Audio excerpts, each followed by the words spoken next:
Hello friends, welcome to JP tutorial. এর আগের ভিডিওতে যে আমরা শিখেছিলাম সেটা হচ্ছে প্রেজেন্ট সিম্পল টেন্স বা প্রেজেন্ট ইনডিফিনিট টেন্স। আজকে আমরা যে বিষয়টি শিখব সেটা হচ্ছে প্রেজেন্ট কন্টিনিউয়াস টেন্স। যেটা আমরা এর আগের ক্লাসে বলেছিলাম যে প্রত্যেকটি টেন্সের চারটে করে ভাগ আছে। এক নম্বর হচ্ছে তোমার present simple tense, present continuous tense, present perfect tense ও প্রেজেন্ট পারফেক্ট কন্টিনিউয়াস টেন্স। তো আজকেই আমরা এই প্রেজেন্ট টেন্সের যে 2 নম্বর ভাগ সেটা হচ্ছে প্রেজেন্ট কন্টিনিউয়াস টেন্স, সেই কন্টিনিউয়াস সম্পর্কে আলোচনা করব। তো প্রেজেন্ট কন্টিনিউয়াস টেন্স কি সেটা আগে প্রথমে জানতে হবে যে কাকে বলে আর এর বাংলা অর্থ কী। প্রেজেন্ট মানে আমরা জানি বর্তমান, কন্টিনিউয়াস টেন্স মানে কন্টিনিউয়াস মানে যে জিনিসটা চলছে। তাহলে এর বাংলা অর্থ দাঁড়াচ্ছে প্রেজেন্ট কন্টিনিউয়াস টেন্সের বাংলা অর্থ দাঁড়াচ্ছে কি ঘটমান বর্তমানকাল, ঘটমান বর্তমানকাল। প্রেজেন্ট কন্টিনিউয়াস টেন্স কাকে বলবো? সোজা কথায় হচ্ছে কোনো কাজ বা ঘটনা চলছে, কোনো কাজ বা ঘটনা চলছে বা ঘটছে বা নিকটতম ভবিষ্যতে ঘটবে, নিকটতম ভবিষ্যতে ঘটবে এরূপ বোঝালে তাকে প্রেজেন্ট কন্টিনিউয়াস টেন্স আমরা বলবো। ঠিক আছে? তাহলে প্রেজেন্ট কন্টিনিউয়াস টেন্স কোনো কাজটা আমার সামনে ঘটছে। ধরো কেউ তোমার সামনে এখন খেলছে, আমি খেলছি, আমি ভাত খাচ্ছি, আমি স্কুলে যাচ্ছি। এই ধরনের যে বাক্যগুলো এইগুলো প্রত্যেকটাই প্রেজেন্ট কন্টিনিউয়াস টেন্সের মধ্যেই পড়ে। অথবা বলেছে কি বা নিকটতম ভবিষ্যতে ঘটবে, খুব কাছাকাছি। ধরো আজকে রাত্রে আমি আহ, দিল্লির জন্য রওনা হব। হ্যাঁ, মানে খুব নিকটতম নিকটতম কাছাকাছি ভবিষ্যৎ ঘটনা বোঝাতে সেখানেও কিন্তু প্রেজেন্ট কন্টিনিউয়াস টেন্স আমরা ব্যবহার করে থাকি। এর আগের দিন আমি তোমাদেরকে বলেছিলাম যে প্রত্যেকটি টেন্সের কি থাকে, একটা স্ট্রাকচার থাকে বা গঠন থাকে। সেই গঠন বা স্ট্রাকচার অনুযায়ী কিন্তু প্রত্যেকটা টেন্স গঠন করা হয়। প্রেজেন্ট কন্টিনিউয়াস টেন্সের যে স্ট্রাকচারটা কি, স্ট্রাকচারটা হচ্ছে প্রথমে সাবজেক্ট অর্থাৎ কর্তা থাকবে, তারপরে বি ভার্বের মধ্যে যে কোনো একটি বসবে, এম, ইজ অথবা আর।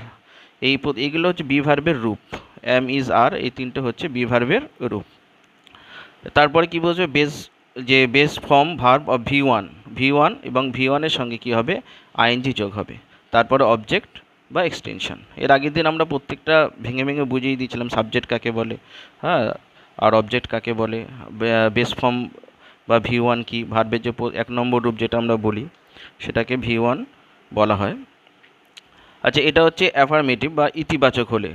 আর তোমার যদি নেগেটিভ হয় একই স্ট্রাকচার থাকবে, শুধু বি ভার্বের পরে এম, ইজ, আর এর পরে কিন্তু শুধু একটা নট বসবে। নট বসলেই সেটা হয়ে যাবে আমার বি ভার্বের নেগেটিভ, নেতিবাচক স্ট্রাকচার। এবার আমরা কিছু উদাহরণ দিই। উদাহরণ দিলে তোমরা জিনিসটা আরও তোমাদের কাছে ক্লিয়ার হয়ে যাবে যে প্রেজেন্ট কন্টিনিউয়াস টেন্স সম্পর্কে যে বাক্যগুলো আমরা আলোচনা করব। প্রথমে দেখো, এই প্রেজেন্ট কন্টিনিউয়াস টেন্স বাংলায় কিভাবে চিনবে যে এই লাইনটা বা এই বাক্যটা প্রেজেন্ট কন্টিনিউয়াস টেন্সে আছে, বা ইংরাজিতে একটা বাক্য বা সেন্টেন্স দেখে তোমরা কিভাবে বুঝবে যে এটা প্রেজেন্ট কন্টিনিউয়াস টেন্সের বাক্য। বাংলাতে আমরা দেখব যে যে বাক্যটা আমরা দেখছি সেই বাক্যর শেষে, মানে বাক্যের ক্রিয়ার শেষে তোমরা এখানে কি থাকবে, যে করছি, হ্যাঁ, যে কাজটা আমরা করছি, করছে এরকম বোঝাবে, বা করছেন, করছি, করছে বা করছেন, এই ধরনের যে শব্দগুলো থাকবে ক্রিয়ার শেষে, এই ধরনের শব্দগুলো দেখে আমরা বুঝবো যে এটা প্রেজেন্ট কন্টিনিউয়াস টেন্স বা ঘটমান বর্তমানকালের একটা সেন্টেন্স বা বাক্য। আর ইংরাজিতে আমরা কিভাবে বুঝবো? ইংরাজিতে যে বীর ভার্ব, সেই বীর ভার্ব আমরা দেখব এম, ইজ, আর এই তিনটের মধ্যে যে কোনো একটি থাকবে। আর ভার্বের 1 নম্বর রূপ ভি ওয়ান, তার সঙ্গে প্লাস আইএনজি যোগ থাকবে। ক্রিয়ার সঙ্গে কি থাকবে, আইএনজি যোগ থাকবে। তাহলে এখন আমাদের কিছু উদাহরণের মাধ্যমে বা এক্সাম্পলের মাধ্যমে আমরা প্রেজেন্ট কন্টিনিউয়াস টেন্সটিকে আরও ভালোভাবে শিখে নিই। দেখো, এখানে আমি কিছু উদাহরণ বা এক্সাম্পল আমি লিখেছি। যেরকম আমি তাকে ডাকিতেছি বা আমি তাকে ডাকছি। দেখো, এখানে আমি হচ্ছে কর্তা বা সাবজেক্ট, এখানে ক্রিয়া কোনটা, ডাকছি, যেটা আমরা কাজ করা বোঝাই সেটাকে ভার্ব বা ক্রিয়া বলা হয়। এখানে ক্রিয়া কোনটা, ডাকছি। তাহলে স্ট্রাকচারটা আমরা বলেছিলাম যে প্রত্যেকটা টেন্সের স্ট্রাকচার যদি খেয়াল করো, প্রথমে প্রেজেন্ট কন্টিনিউয়াস টেন্সের স্ট্রাকচার অনুযায়ী প্রথমে সাবজেক্ট বসবে, তারপর যে বি ভার্বগুলো বলেছিলাম এম, ইজ, আর, সেই এম, ইজ, আরের মধ্যে যে কোনো একটি বসবে। দেখো, আয়ের পাশে সবসময় এম বসে। এম কিন্তু আর কোনো সাবজেক্টের পরে বসে না, এম সবসময় একমাত্র আয়ের পাশেই বসে। সেখানে আই অ্যাম। তারপরে কি বলেছিলাম, যে বি ভার্ব পরে কি বসবে, যেটা আমাদের মূল ভার্ব বা প্রেজেন্ট বেস ফর্ম যেটা ভার্বে 1 নম্বর রূপ V1 সেটাও। এখানে দেখো ডাকা ইংরাজি কি কল, কলের সঙ্গে কি হয়েছে আইএনজি যোগ হয়েছে। তাহলে আই অ্যাম কলিং, কাকে ডাকছি, হিম, তাকে ডাকছি। তাহলে সেন্টেন্সটা দেখো খুব সহজেই গঠন করা হয়ে গেল। আই অ্যাম কলিং হিম, আমি তাকে ডাকছি। আমি তাকে ডাকতেছি না, মানে আমি তাকে ডাকছি না, আমি তাকে ডাকছি না। আমি তোকে বলেছিলাম যে একটা নেগেটিভ আছে একটা অ্যাফার্মেটিভ আছে। তা নেগেটিভে যদি আমি করি সেম জিনিস, আমি তাকে ডাকছি, আমি তাকে ডাকছি না। তা না হলে আমি বলেছিলাম যে বি ভার্বের পরে শুধু একমাত্র একটা নট বসবে, তাহলেই হয়ে যাবে। দেখো same structure, I am not calling হিম। তাহলে খুব সহজেই দেখো নেগেটিভটা হয়ে গেল, আমি তাকে ডাকছি, আমি তাকে ডাকছি না। আই অ্যাম কলিং হিম, এবং যদি এটা আমি নেগেটিভে বলি তখন কী হবে, আই অ্যাম নট কলিং হিম, আমি তাকে ডাকছি না। এবার যদি আমি প্রশ্ন করি যে আমি কি তাকে ডাকছি বা আমি কি তাকে ডাকিতেছি, এটা কোনো একদম সিম্পল, শুধু বি ভার্বটাকে আমরা আগে নিয়ে চলে আসব। শুধু কি করব, বি ভার্বটাকে, বি ভার্ব এখানে যেরকম নর্মাল যে সেন্টেন্স ক্ষেত্রে আমরা কি করেছি, আগে সাবজেক্ট বসিয়েছি আর তারপরে আমরা বি ভার্ব বসিয়েছি। বি ভার্বের যে কোনো একটা রূপ এম ইজ অথবা আর দিয়ে, আর যেটা হবে সেটাই বসাতে হবে। এখানে আমরা আয়ের পাশে এম বসে বলে এম বসিয়েছিলাম। এখানে কি করতে হচ্ছে, যেখানে ইন্ট্রোগেটিভ সেন্টেন্স করতে হচ্ছে বা প্রশ্নবোধক বাক্য করতে হচ্ছে, সেখানে পুরো সেন্টেন্সটার গঠন একই থাকছে, শুধু বি ভার্ব দিয়ে আমরা বাক্যটা শুরু করছি। অ্যাম আই কলিং হিম, আমি কি তাকে ডাকছি, আমি কি তাকে ডাকছি। তাহলে দেখো খুব সহজে আমরা তিন রকম এই একই বাক্যটাকে আমরা তিন রকমভাবে শিখে নিলাম। একটা হচ্ছে আমি তাকে ডাকছি, আই অ্যাম কলিং হিম। আমি তাকে ডাকছি না, নেগেটিভে আমরা যেটা করলাম, আমি তাকে ডাকছি না, আই অ্যাম নট কলিং হিম। আমি কি তাকে ডাকছি বা আমি কি তাকে ডাকিতেছি, তাহলে সেখানে দেখো শুধু বি ভার্বটাকে আমরা আগে নিয়ে এসেছি, অ্যাম আই কলিং হিম, আমি কি তাকে ডাকিতেছি।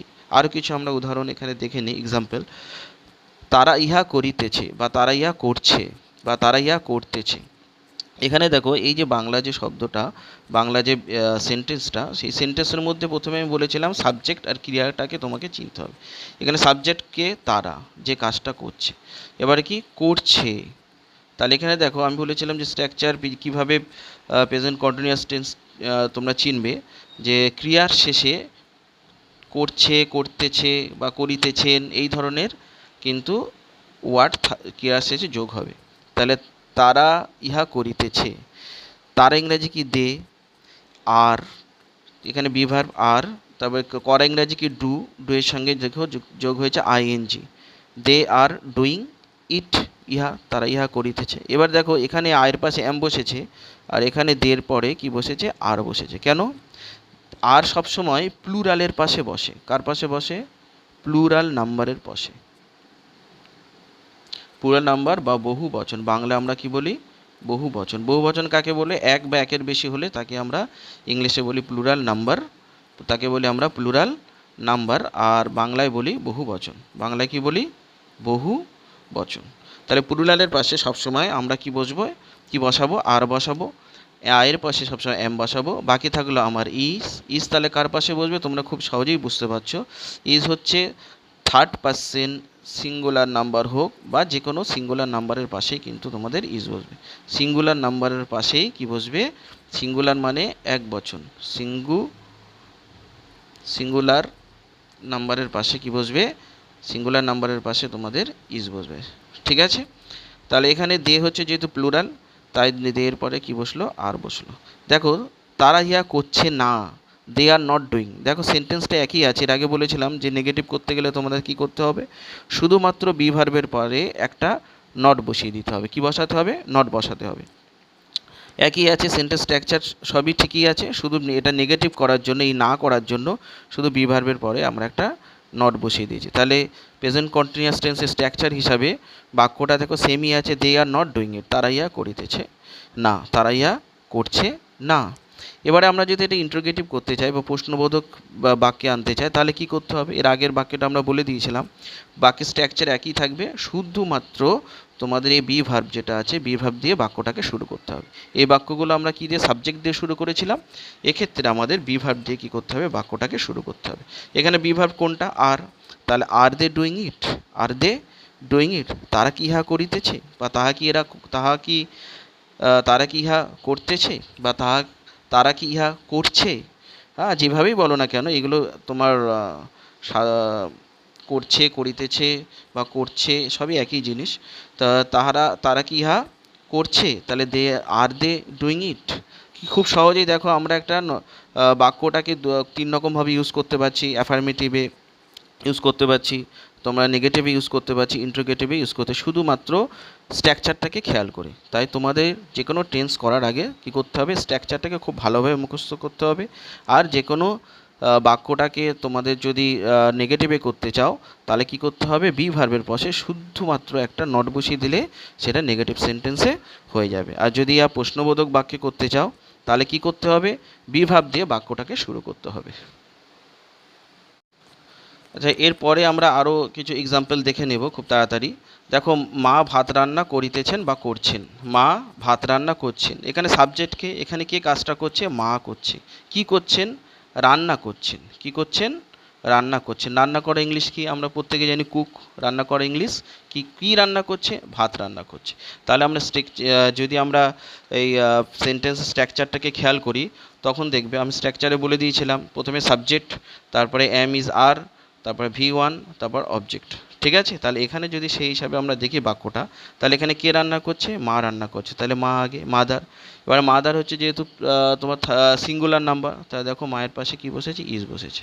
আগের বাক্যে আমরা দিয়ে তারা প্লুরাল ছিল, তারার পরে কিন্তু কি বসেছিল, আর বসেছিল। কি, আর আমি তখনই বলে দিয়েছিলাম যে সিঙ্গুলার হলে সেখানে ইজ বসবে, আর প্লুরাল হলে সেখানে আর বসবে। যেহেতু মা সিঙ্গুলার নাম্বার, তার মায়ের পাশে দেখো ইজ বসেছে।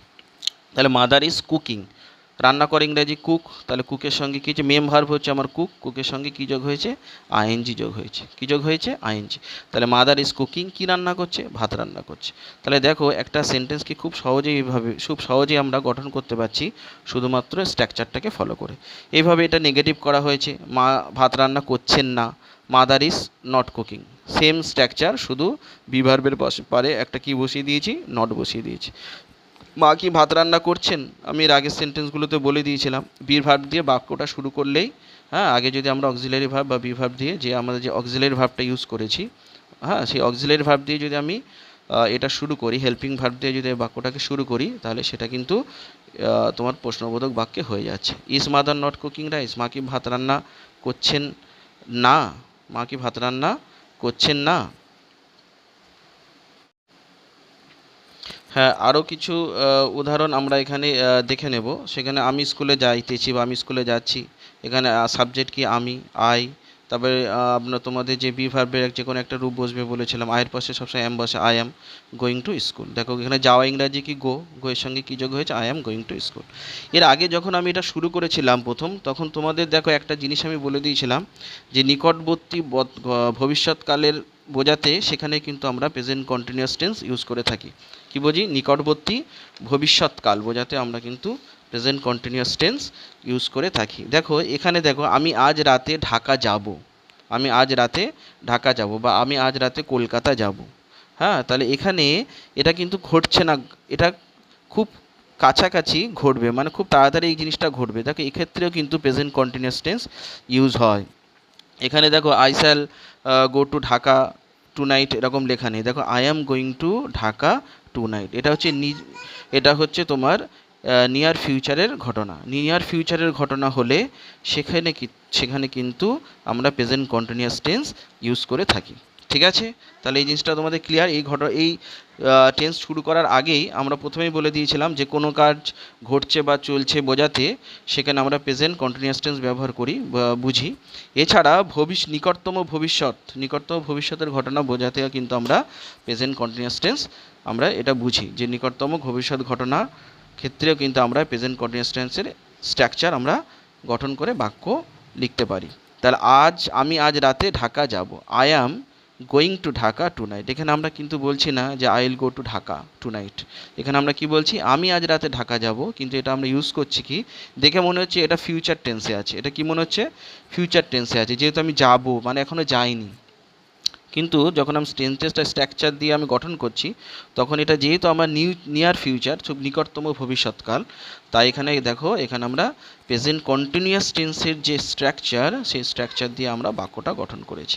আর একটা আমি নিয়ার ফিউচারের ঘটনার উদাহরণ এখানে, তা সত্ত্বেও দেখো এখানে কিন্তু যে স্ট্রাকচার দিয়ে বাক্যটা গঠন করা হয়েছে, এটা কিন্তু প্রেজেন্ট কন্টিনিউয়াস টেন্সের স্ট্রাকচার। এটা কিন্তু প্রেজেন্ট কন্টিনিউয়াস টেন্সের স্ট্রাকচার। আমি এর আগে বলেছিলাম প্রেজেন্ট কন্টিনিউয়াস টেন্স কীভাবে চিনবে, বাক্যের মধ্যে অ্যাম, ইজ অথবা আর থাকবে, আর মূল ভার্বের সঙ্গে কি যুক্ত থাকবে, আইএনজি যুক্ত থাকবে। তাহলে এখানে দেখো are you coming to the meeting this afternoon, এগুলো হচ্ছে নিয়ার ফিউচারের ঘটনা, নিয়ার ফিউচারে এই জিনিসগুলো ঘটবে, তা সত্ত্বেও কিন্তু আমরা প্রেজেন্ট কন্টিনিউয়াস টেন্স ব্যবহার করেছি। এবার কিছু জিনিস তোমরা নোট করে নাও, এর আগে যেগুলো আমরা বলেছিলাম, আয়ের পরে সবসময় অ্যাম বসে, আমি বলে দিয়েছিলাম। হি, সি, ইট, এছাড়া অন্য সব থার্ড পার্সন সিঙ্গুলার নাম্বারের পরে কিন্তু ইজ বসবে, ইজ বসবে। আর উই, আর, দে এবং প্লুরাল সাবজেক্টের শেষে কি বসবে, প্লুরাল সাবজেক্টের পাশে কিন্তু তোমাদের আর বসবে, কি বসবে, আর বসবে। তাহলে বন্ধুরা, যদি ভিডিওটা ভালো লেগে থাকে, তাহলে তোমরা সাবস্ক্রাইব করে দিও আর বন্ধুদেরকে শেয়ার করে দিও, তোমাদের আর একটা লাইক করে দিও। তোমাদের এই একটা লাইক আমার পরবর্তী ভিডিও বানাতে কি করবে, উৎসাহিত করবে। তাহলে দেখা হচ্ছে নেক্সট ভিডিওতে। ততক্ষণের জন্য সুস্থ থাকবে, ভালো থাকবে।